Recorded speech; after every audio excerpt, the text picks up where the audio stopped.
Hello student, আজ এইটো video বনার উদ্দেশ্য হয়েছে যে যিসকল স্টুডেন্ট এবার মেট্রিক পরীক্ষাত ফেল করেছে আর কম্পার্টমেন্ট এক্সাম দিব বিচাৰিছে সেইসকল স্টুডেন্টৰ মনত নিশ্চয় এটা প্রশ্ন আহিছে যে এবার কম্পার্টমেন্ট এক্সামত গ্রেস মার্ক দিব নে নাই।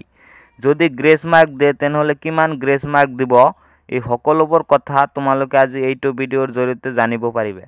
2025 বৰ্ষৰ মেট্ৰিক পৰীক্ষাটো সঁচাই টান হৈছে আৰু এইবাৰ মেট্ৰিক পৰীক্ষাত সেবাই বহুতো নিয়ম চেঞ্জ কৰিছে, যাৰ ফলত ষ্টুডেণ্টবিলাক বেছিকৈ ফেল কৰিছে। যোৱাবাৰ বা তাৰ আগৰবাৰ মেট্ৰিক পৰীক্ষাত ফেলৰ সংখ্যা আছিল 20% বা 25%, কিন্তু এইবাৰ মেট্ৰিক পৰীক্ষাত ফেলৰ সংখ্যা দেখা গৈছে প্ৰায় 40%। মই চাইছোঁ যে সেবাৰ এটা নিয়মৰ কাৰণে এইবাৰ মেট্ৰিক পৰীক্ষাত বেছিভাগ ষ্টুডেণ্টে ফেল কৰিছে। সেই নিয়মটো হৈছে এইবাৰ MCQ আৰু থিয়ৰিত এক্সট্ৰাকৈ পাছ কৰিব লাগে। MCQত 45 মাৰ্কৰ মাজত 13 পাব লাগে আৰু থিয়ৰিত 45 মাৰ্কৰ মাজত 14 পাব লাগে।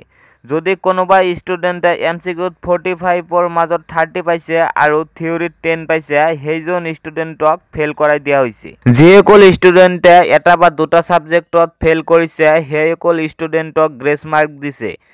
সেবাই গ্ৰেছ মাৰ্ক দিয়াৰ ক্ষেত্ৰতো এটা নিয়ম বেয়া কৰিছে। কিছুমান ষ্টুডেণ্টক 5 বা 7 মাৰ্ক কম পালে গ্ৰেছ মাৰ্ক দি পাছ কৰাই দিছে আৰু কিছুমান ষ্টুডেণ্টক 5 বা 7 মাৰ্ক কম পালে ফেল কৰাই দিছে।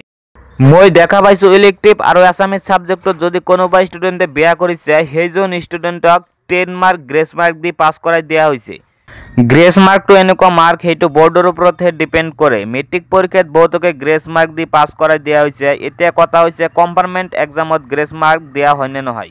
কম্পাৰ্টমেণ্ট এক্সামতো গ্ৰেছ মাৰ্ক দিয়া হয়, কিন্তু কিমান গ্ৰেছ মাৰ্ক দিয়া হয় সেইটো আমি সঠিককৈ ক'ব নোৱাৰোঁ, সেইটো বৰ্ডৰ ওপৰতহে ডিপেণ্ড কৰিব।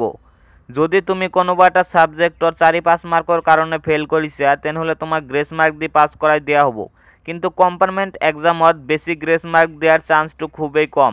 আশা কৰোঁ কথাখিনি বুজি পাইছে। মই কামনা কৰোঁ তোমালোকৰ যাতে গ্ৰেছ খাব নালাগে, এইকেইদিন ভালকৈ পঢ়ি সকলোৱে যাতে পাছ কৰিব পাৰা। এইখিনি আছিল আজিৰ ভিডিঅ'। যদি ভিডিঅ'টো ভাল লাগে তেনেহ'লে চেনেলটো ছাবস্ক্ৰাইব কৰি দিবা আৰু লগতে ভিডিঅ'টোত এটা লাইক কৰি দিবা।